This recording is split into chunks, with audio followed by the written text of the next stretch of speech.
حضرت امام حسین کے بعد یزید اس خوش فہمی میں رہتا تھا کہ اب اس کی حکومت کو کسی قسم کا کوئی خطرہ نہیں۔ حضرت امام حسین کی شہادت کے بعد کوئی بھی میرے خلاف آواز نہیں اٹھائے گا۔ جب حضور پاک صلی اللہ علیہ وآلہ وسلم کی بیٹیاں قید ہو کر کوفہ اور شام کے بازاروں سے گزاری گئیں تو ان کے خطبے سنتے سنتے لوگوں کے ضمیر مردہ جاگ اٹھے۔ یوں یزید کے خلاف بغاوت پیدا ہو گئی۔ ہر کوئی یہ سوچنے لگا کہ یہ خاندان اللہ کے رسول کا خاندان ہے، جس نے اس کے ساتھ ظلم کیا اس کو بادشاہ کہنا سب سے بڑا گناہ ہے۔ یوں مدینہ والوں نے یزید کی بیعت کرنے سے انکار کر دیا۔ یزید نے مدینہ والوں پر حملہ کر دیا۔ تاریخ گواہ ہے کہ یزید نے مدینے پر حملہ کیا۔ 3 دن تک یزید کی فوج مسجد میں گھوڑوں کو باندھ کر اصحاب رسول کے ساتھ بے حرمتی کرتے رہے۔ یوں مکہ سے بھی یزید کے خلاف بغاوت شروع ہو گئی۔ یزید نے خانہ کعبہ پر حملہ کیا، خانہ کعبہ کو آگ لگا دی۔ اس واقعے کو واقعہ ہرا کے نام سے بھی آج بھی جانا جاتا ہے۔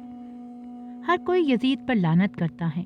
جب یزید کسی کو اپنے خلاف دیکھتا تو اسے قتل کروا دیتا، لیکن اللہ تعالیٰ کی عدالت انصاف کرتی ہے۔ واقعہ کربلا کے کچھ دن بعد ہی یزید ہلاکت خیز اور لا علاج مرض میں مبتلا ہو گیا۔ پیٹ کے درد اور آنتوں کے زخموں کی وجہ سے تکلیف میں تڑپتا رہتا تھا۔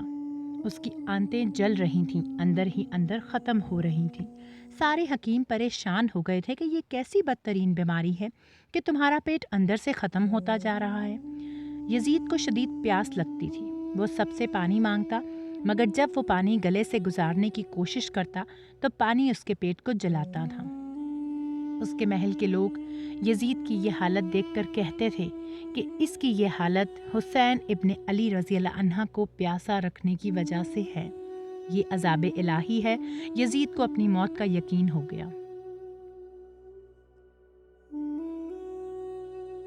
اس نے اپنے بیٹے معاویہ بن یزید کو مرگ بستر پہ بلایا اور اپنی سلطنت کے بارے میں بتانے لگا تو پہلے ہی بیٹے نے منہ سے بے ساختہ چیخ نکالی اور نہایت ذلت اور حقارت سے کہنے لگا کہ جس شان کی اور جس تخت و تاج پر آل رسول کے خون کے دھبے ہیں، میں ہرگز اسے قبول نہیں کروں گا۔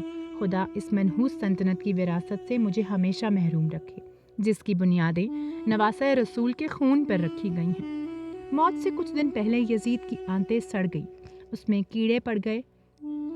لعنتی یزید سے اتنی گندی بدبو آتی کہ کوئی بھی اس کے پاس نہیں جاتا تھا۔ بہت قیمتی اور نایاب قسم کے عطر بھی لگائے جاتے، مگر پھر بھی اس کے جسم سے بدبو نہیں جاتی تھی۔ اس کا پیٹ کیڑوں کی غذا بنتا جا رہا تھا۔ تکلیف اور درد کی شدت سے چیختا تھا۔ پانی کا قطرہ حلق سے اترنے کے بعد کانٹوں کی طرح چبھتا تھا۔ عجیب عذاب الہی تھا کہ پانی کے بغیر بھی تڑپتا تھا اور پانی پی کر بھی۔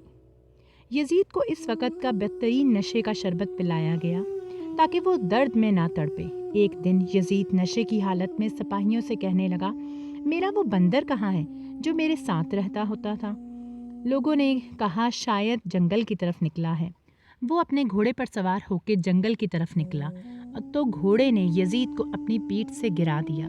یزید کا پاؤں گھوڑے کی رکاب میں پھنس گیا اور گھوڑا دوڑتا رہا۔ یزید زمین پر گھسیٹتے گھسیٹتے اس کا سر ایک پتھر سے جا ٹکرایا۔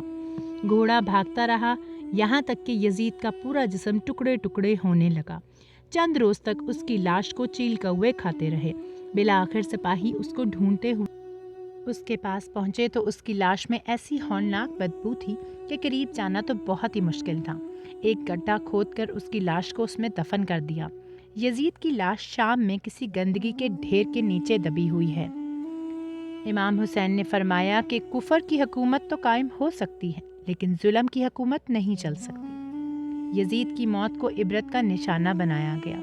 اس زمین پر جو بھی ظلم کرے گا، اللہ تعالیٰ اس کو اس دنیا سے مٹا کر آنے والی نسلوں کے لیے اس کو نشان عبرت بنا دے گا۔ دعاؤں میں یاد رکھیے گا۔ اللہ حافظ۔